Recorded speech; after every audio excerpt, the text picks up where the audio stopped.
Hello friends, this is Dev from The Wandering Soul. Once again, welcome back to my channel. So today we are switching gears and we are going to be watching a clipping from another favorite topic of mine, cricket. And this is a 11-minute clip from the 1975-76 West Indies tour of Australia. It was a very pivotal series. It changed the way the game was going to be played over the next 25 years almost, 20 years almost. And it brought about a lot of changes in the rules and in the way bowlers approach the matches. So it's a little bit long clip, but it's definitely worth watching, especially for those of you who are cricket enthusiasts. So let's watch this clip. We can work for a better life and a better future. One people, one nation, one destiny. 1975, and we're at the start of our journey, full of youthful ambition and eager to uproot the prejudices of Babylon.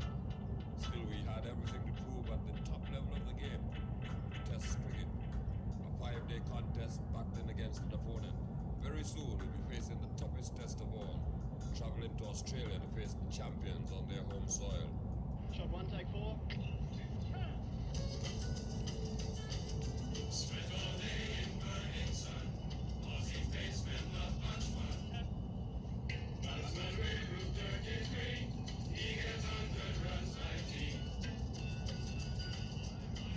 Already there's an air of expectancy. Their dashing captain, Clive Lloyd, is quietly spoken but determined.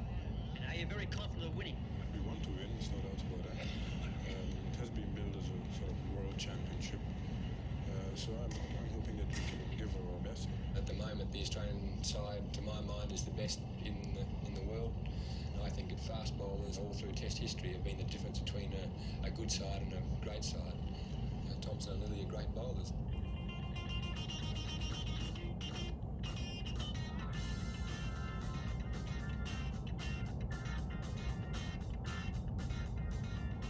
Jeff Thomson and Dennis Lillee are the most talked about cricketers in the world. Wow. The underlying point is controversy. Controversy about bounces or bumpers, deliberate Imagine facing intimidation, those guys aiming to hit the batsman, without and helmets. bounces at tail end balls. Must be frightening. Splendid bowling performance then from Jeff Thomson. He bowled really fast today, as indeed he has done throughout this match. And a great psychological boost for him and for the whole of the Australian side. Lillee has struck again. Another great performance there by Lillee. That cricket team decimated every other cricket team around the world. They beat everybody at home and abroad. They nearly killed England. Thomson to Lloyd. And hit badly there that time. I remember the English literally running for cover and begging for mercy. Australia had outstanding fast bowlers. Fast bowlers, and when I say fast bowlers, I'm talking about people who really bowl fast. Not talking about people who just bowl 80, 81 miles an hour. Talking about people who bowl 90, 90 odd miles an hour. Because that extra dimension is whether you can get hurt or not. And that's hit him on the head, a bad one. The batsman. It will get killed. It has happened. It's like a bullet. If there's something in front of it, you could be dead. Now, once you have the capability of hurting someone with that ball, that person is not thinking about how to play the ball, he's thinking about self-preservation.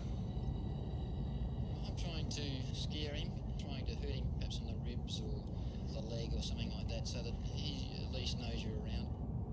Dennis Lillee will stand in front of you and he stands up this enormous figure, look you in the eye.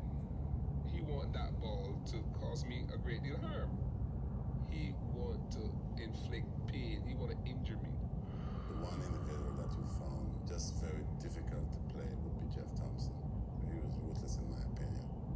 Chumbo was a danger. He was a danger man. Thomson's sport away from the test match arena helps keep him fit for hurling down his thunderbolts. It takes a lot of running with a zest akin to collecting Wow. test scalps.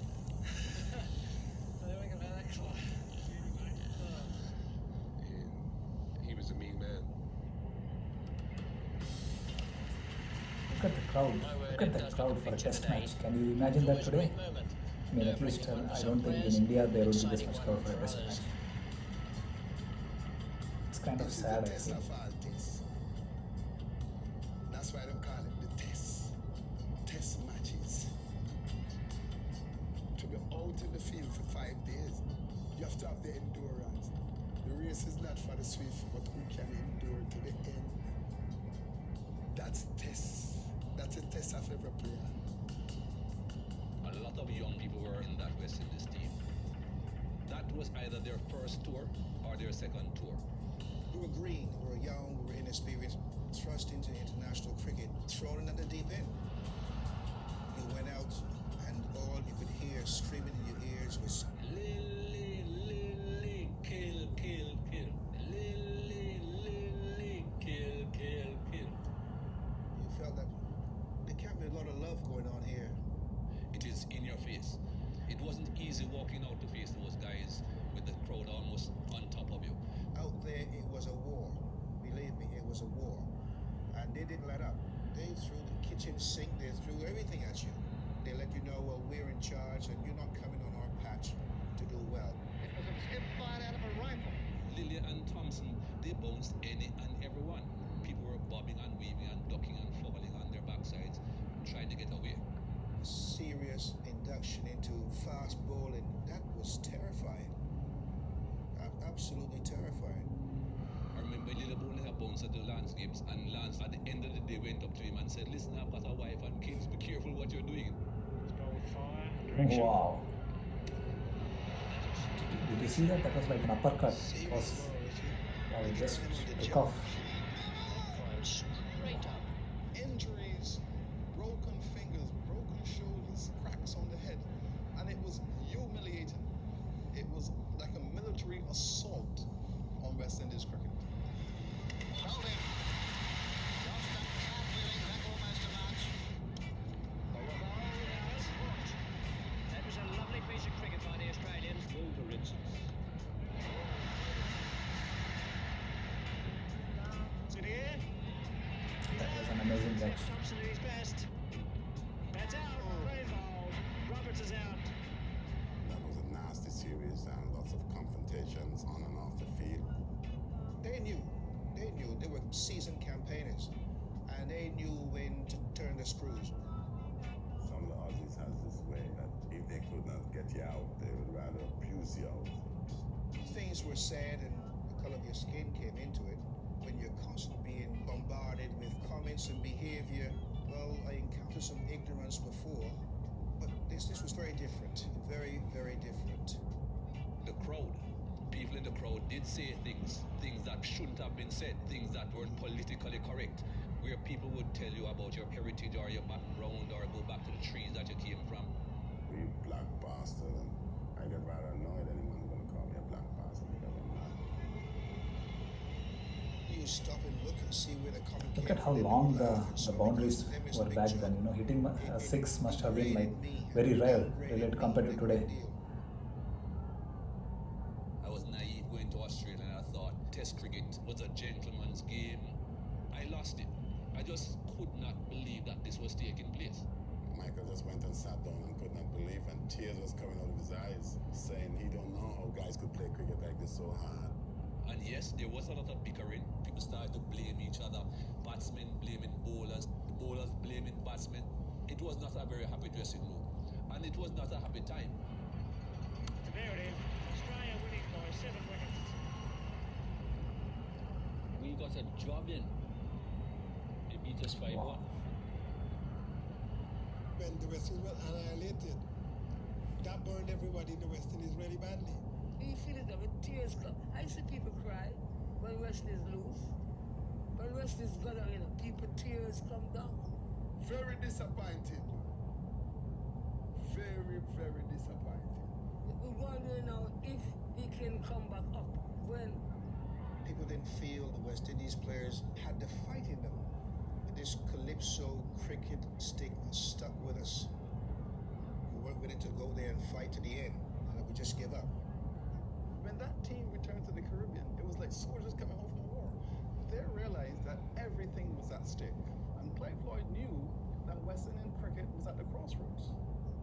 A lot of soul searching went on during that time. Clive, as a young captain, was under pressure. He became very depressed, even questioned his own right to be the captain.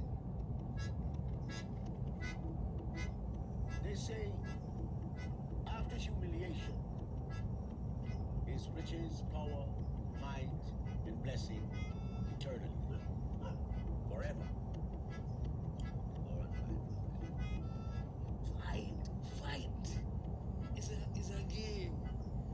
You have to put your heart into play and keep it up. Don't fight.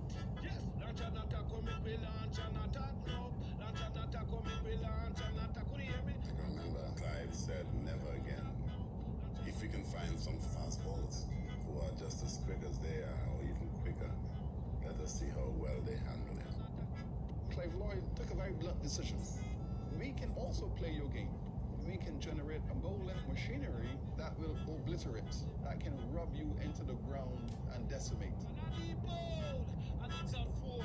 And he bowled, and it's a 6. Yes. So he needed very fast bowlers. And he went through the Caribbean looking for players to fit into his machine.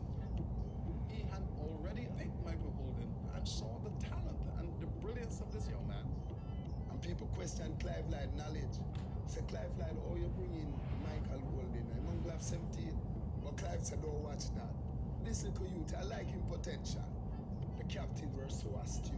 Such cricket brain come once in a lifetime. Oh, Lord, yes. First, you had 3. Wayne Daniel, Holding, and Roberts. Fast, furious, aggressive, and really could dismiss you. It was very skillfully done. It was a superb construction. This is cricket. Lovely cricket. Yes, cricket. Lovely cricket. Man, I'm saying people, are you ready? Blow! Oh, Lord.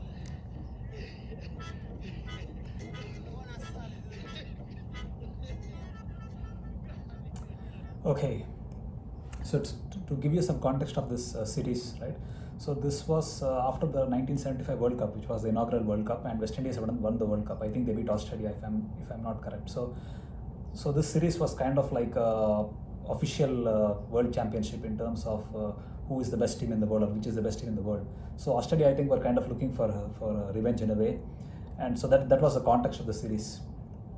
Now a few things is, so Dennis Lillee, actually, he first came into popular limelight when he played in the 1971-72 West Indies, or Australia was the rest of the world, or West Indies versus the rest of the world. There was a rest of the world series tournament, and I think Dennis Lillee took 7 or 8 wickets for 29 runs. I remember Garfield Sobers, like he mentioned about the match. He said like he had never faced anyone as fast as Dennis Lillee had bowled in that match, and he kind of ripped through the batting. And I think Australia won the match quite easily, if I remember correctly. Anyway, then after that, Dennis Lillee had developed a kind of a back stress fracture in his back, and he had to remodel his bowling action. So he was very fast here, but apparently he was even faster before the injury. And Jeff Thomson was kind of an unknown at the time. Basically, he had played the series against England, but we have to keep in mind that that time nobody had TV sets like today, so the news didn't, you couldn't just watch and replay, and nothing was there. So unless you actually went and saw or actually played, you didn't have much data to analyze about other opposition, So that's one thing we need to keep in mind. So now coming to the series itself. Imagine this. Like there were no one bouncer per over rule was not there, and there, in fact, this was breaking new ground. And look at how bouncy the pitches were. It's not like today where the pitches are very much batsman friendly. The boundaries are very long, so you cannot just hit sixes like you can do today. And the rules, the way the bats were constructed was also different. I think either the width or the thickness were a little bit, or the weight. One of those, some of those criteria today is different. So the bats back then were lighter, and that way it was harder to hit, or it was difficult to hit as hard as the batsman can do today. So with that in the mindset, if you look at the series from the West Indies point of view, it must have been really terrifying. The way the balls, like how short pitched the balls were especially from Thomson, and so I do not blame the batsmen to be really terrified. It's unimaginable to imagine. It's unimaginable to even face that kind of pace without any protection, without a helmet. Today people have helmets and all kinds of protection, and we kind of lose track of how difficult it is to actually hit that kind of, or face that kind of fast bowling. So the West Indies got thrashed 5-1, and The reason why I said this series was pivotal because, as it mentioned towards the end of the clip, as it was mentioned, right, the West Indies approach to the game completely changed. This was the start of the way West Indies built their teams going forward, and they dominated for the next 20 years. Fast bowling, they terrorized batsmen all around the world. But this was the start, and I read a book or two about this series, and everyone agrees upon one fact: if Jeff Thomson had not been there, most likely the course of cricket would have been very different from what it was. The bouncer rules, the helmets. According to most batsmen of that era, the one bowler who changed the game was Jeff Thomson, and I can see why. He had a very unique bowling action. It was a slinging action. It was very difficult to read because when he bowls, he takes the ball behind his back like a javelin thrower. So it's very hard to see how he's gripping the ball, and because he's using a javelin throw and slinging action, he's bringing the ball from further back, so that kind of makes it very hard to judge the bounce. And I heard that, I read that Jeff Thompson's balls were the way he bowled was it's very hard to hook, because when he bowled really short, the batsman had no chance. In the most cases, especially on the Australian pitches, they just went right over the head, and in fact right over the wicket keeper. There have been cases where the wicket keeper, even when he jumped and tried to reach up, like Rodney Marsh, he couldn't catch it, and the ball just bounced just in front of the side screen. Can you imagine that today? Like a bowler pitching the ball and on the pitch, and then the next bounce is just before the side screen. That was how bouncy and how fast he bowled. And when he bowled a bouncer which was not really short, it was equally difficult to hook, because it kind of bounced from a good length distance. So it was very hard to get away. So that's why he was very difficult to play. And he didn't take that many wickets, but I think psychologically he was much more of a threat than Dennis Lillee. And that's what my analysis of the series shows, that in most of the lot of the matches, he took out the batsmen when they were set, and Dennis Lillee would come and just clean up the rest. So that's the kind of impact Jeff Thomson had on the series. And one more interesting thing is I think Greenwich was a debut. He just made his debut in that series, or probably just before that. So he was terrorized, and you could see from his the way he talked, he was really terrorized by the fast bowling. So it had a psychological impact on him, and he kind of took quite a bit of time to recover. He had a very bad series, and the only player who actually improved as the series went on was Richards. Right away, that shows his mindset. And apparently, what happened was, when initially in the he was caught off guard like the rest of the batsmen, but then the following series, what he did was, in the following matches, what he did was, as the series went on, he stood away from the crease towards the bowler to take it a little bit earlier, because the ball he was very late in terms of catching the ball on the bounce. Can you imagine facing Jeff Thomson and Dennis Lillee and stepping out of the crease and making the distance shorter? Can you imagine the confidence you need to have? And I think he scored a century and a 50 as the series went on. And by all accounts, I heard that the one match they won was surprisingly on the bounciest pitch, that is Perth. And Richards went on print to say that the century that Roy Fredericks hit in that match was the most audacious and bravest innings that he has ever seen in his life.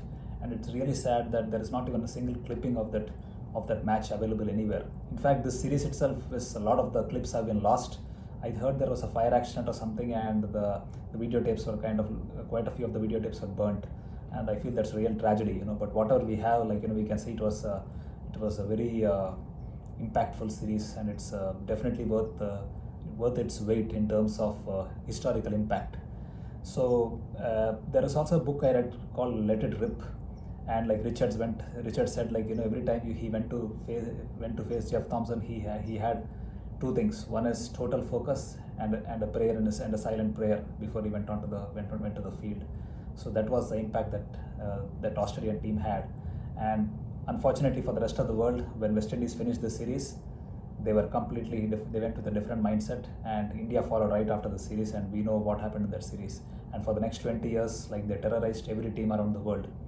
So there's a follow-up to this series, when West Indies went back to Australia in 1979-80, and I think that's an equally interesting clip. So in my next video, I would like to review that. And I hope you enjoyed this clip, and especially for those of you who are cricket fans, this is definitely worth checking out. There is a documentary based on the series called Fire and Babylon. If you guys get a chance, please check it out. It's worth watching. It's I think about a 1 hour long documentary, but it's definitely worth watching. So thank you guys. Thank you for watching this with me. I'll see you all in my next video. Bye.